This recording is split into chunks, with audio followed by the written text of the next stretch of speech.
siya. Ito, kung nakikita nyo itong pin na to. Itong pin na to, dapat yung papasok yan dito sa may groove niya.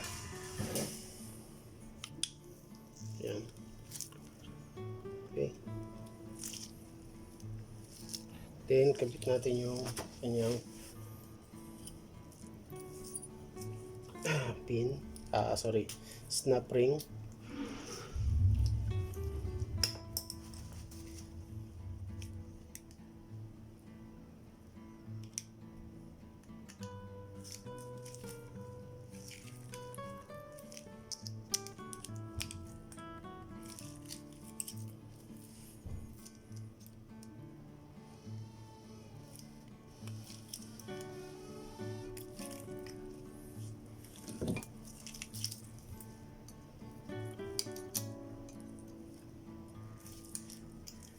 Danny.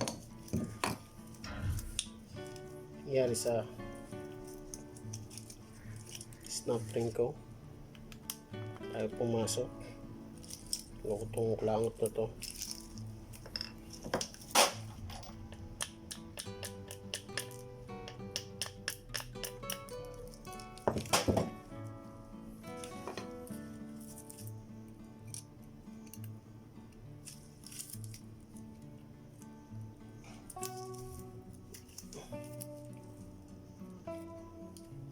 Ito guys, yung pinakamahirap pag wala kayong gato tsaka wala kayong katulong. Yan, medyo struggle talaga pag naglalagay ng mga ganito ring.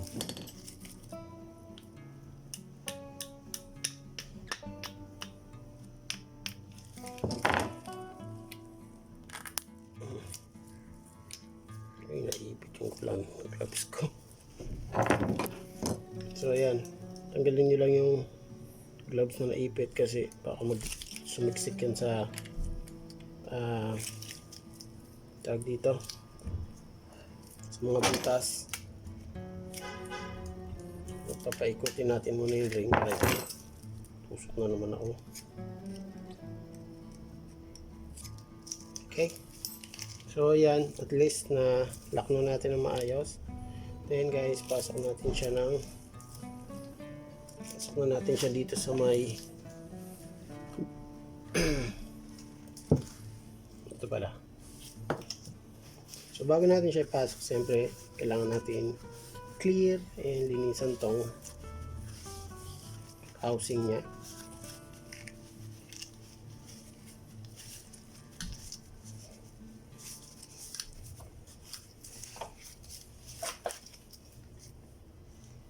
And then lagyan natin of course ng oil.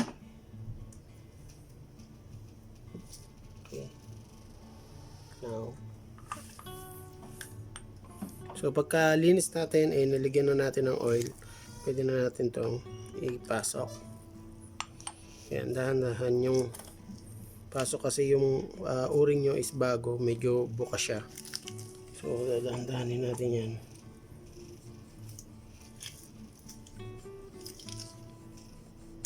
Yan, pumasok na yung tatlo. Ito na lang isa.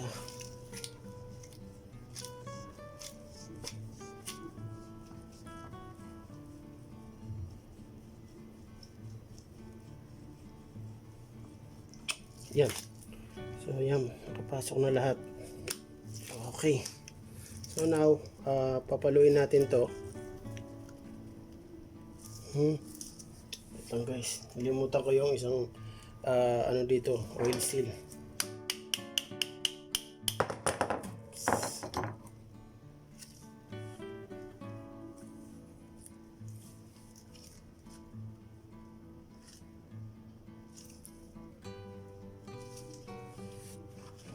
So meron yan dito guys na isang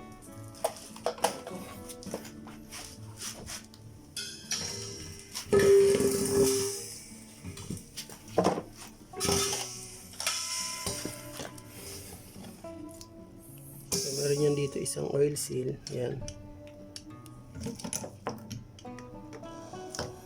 which is this one. Bali nakaganyan yan dyan.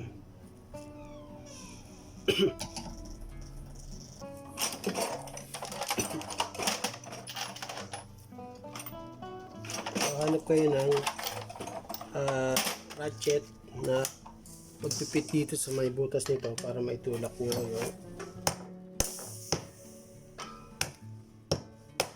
yan. So natanggalan natin yung bearing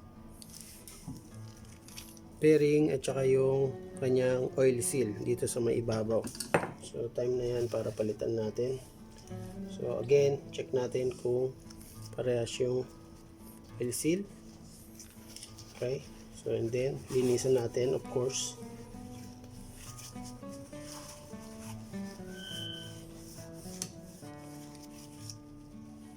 Lagi nyong lilinisan kapag nagpapalit kayo ng mga oil seal. Then ibabad nyo ulit ito sa may langis or sa may ATF. Okay, so paano natin siya natanggal? Ibalik natin siya ng kaparehas din ng pagtanggal. So balikan ito siya, yan. So itong may ring is nandito sa loob and ito is nasa labas. Okay.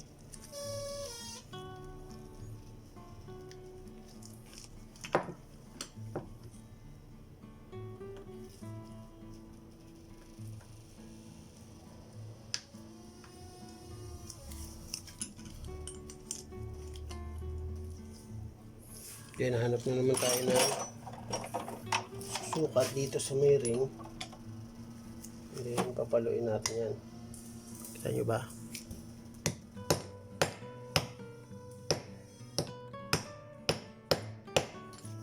Okay. Hanggang sa mapit siya dito sa may loob. Okay. So now nakabit na natin guys yung mga dapat palitan dito sa may assembly nitong rock and pinion. So pabalik naman natin ulit yung kaganina natin na kaligtaan. Yan. Lagyan natin of course ng mga langis again. Yan.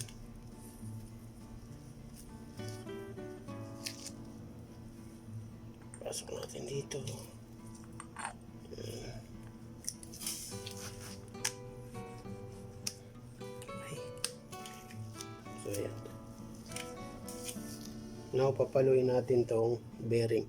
So wag natin dito papaluin guys kasi may stress tong bearing. So ang gagawin natin, hanap tayo ng kasukat nitong bearing na to, or pwede natin paluin yan dahan-dahan. Kung meron naman kayong katulad nitong ratchet na malaki na magpipit dito, so mas maganda yun. So hanap tayo, baka meron tayo.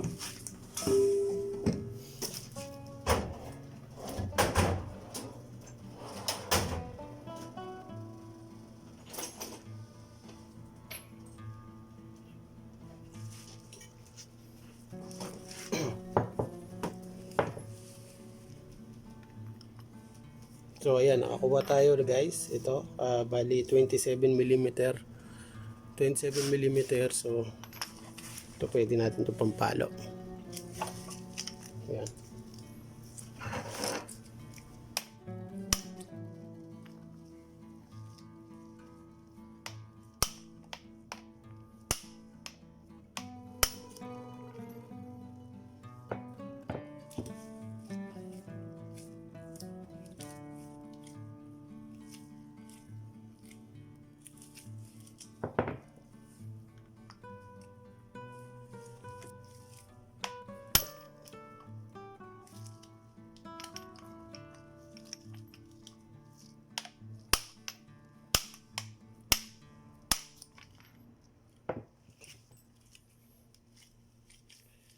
So yan, medyo maganit na siya kumpara kaganina.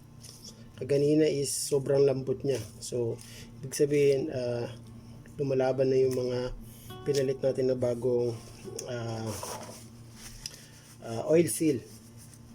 So bakit kailangan nyo guys na wag paluin dito? Alam nyo kung bakit? Kasi andi dito yung bearing. So pag pinalo natin ng pinalo, maglulus tong mga bearing sa loob. Kasi ang pinipit natin itong sa labas, yung end niya. So kaya kailangan natin ito ang papaluin natin, yung outside, hindi yung inside. So now guys, balik natin dito.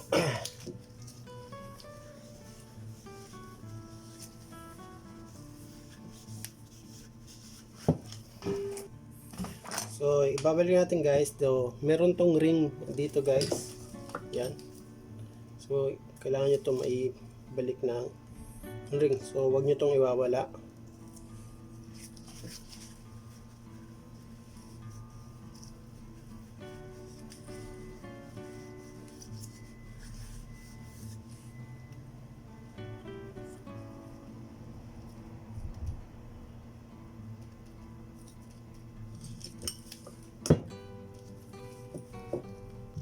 And of course, kailangan natin to guys lagyan ng grasa sa loob.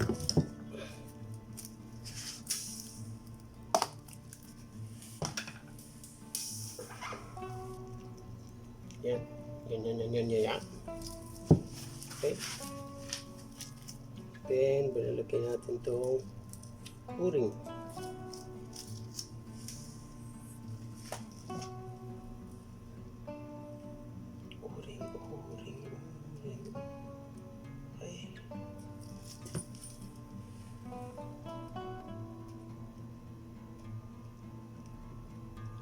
Pasok natin to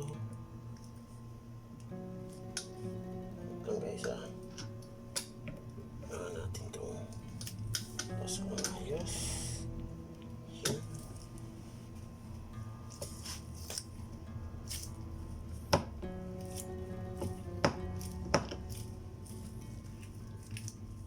Okay.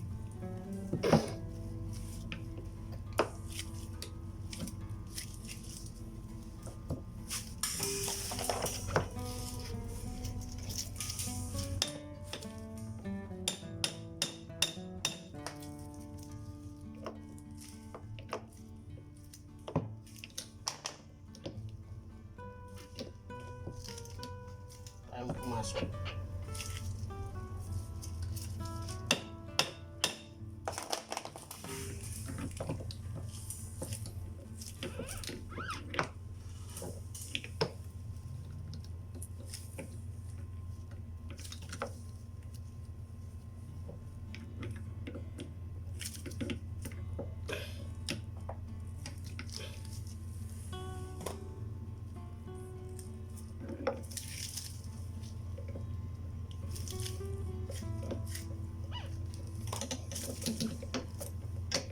Come on.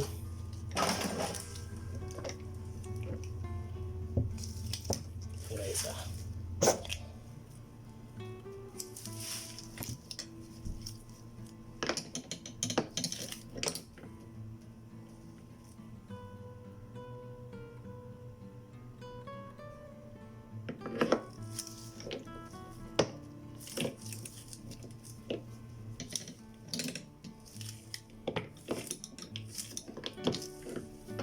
what the heck? Why ayaw pumasok?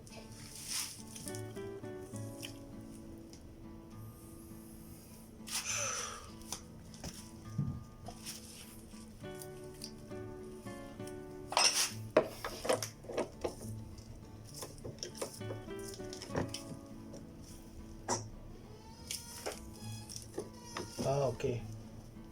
Hindi complete ang ano.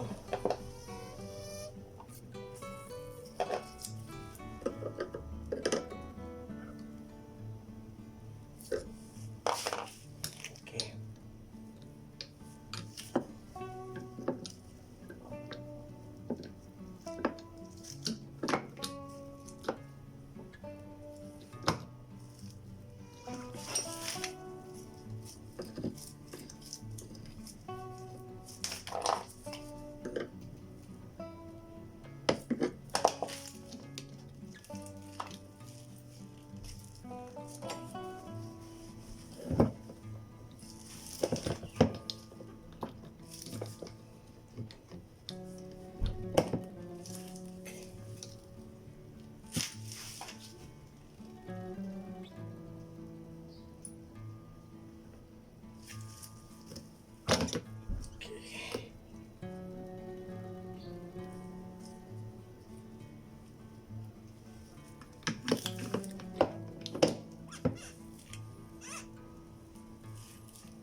12 ang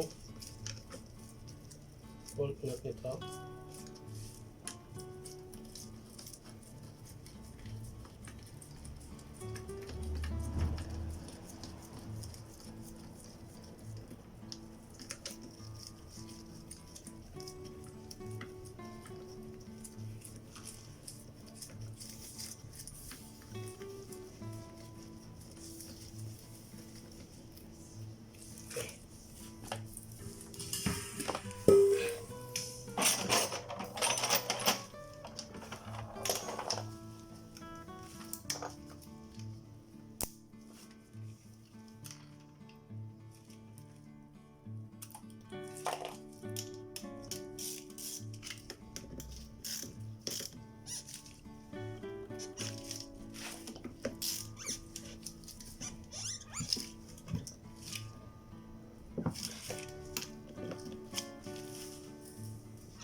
So, higpitan natin ito mga to.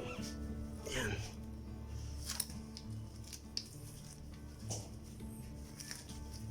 Okay.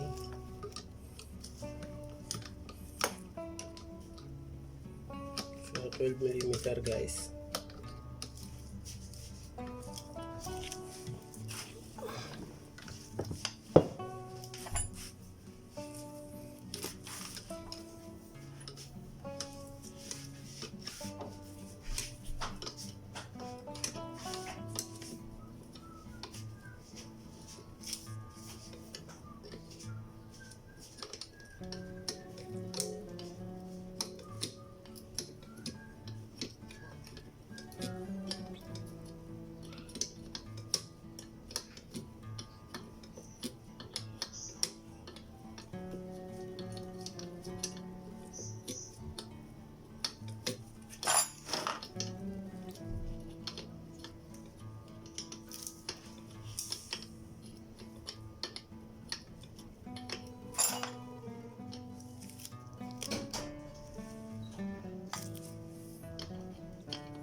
So this is 12mm. Ayan natin higpitan. This one also.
So yun guys, kapag so guys, pagka naririnig nyo, pag nasa loob kayo sa sasakyan tapos umaalog, may lumalagotok sa loob, ibig sabihin pwede nyo lang tong higpitan. Yan, luwagan nyo yan. and then dalawa yung lock nyan. Luwagin nyo muna itong yung nasa labas, and then higpitan nyo itong sa taas, then luwagin nyo. Mawawala yung kalampag doon sa inyong sasakyan. Kung yung kalampag is sa power steering kung halimbawa napalitan nyo na lahat, katulad ng mga bushing doon sa may inyong lower control arm or sa inyong inner tie rod, and then yung nakadugtong dito outer tie rod na nakadugtong naman sa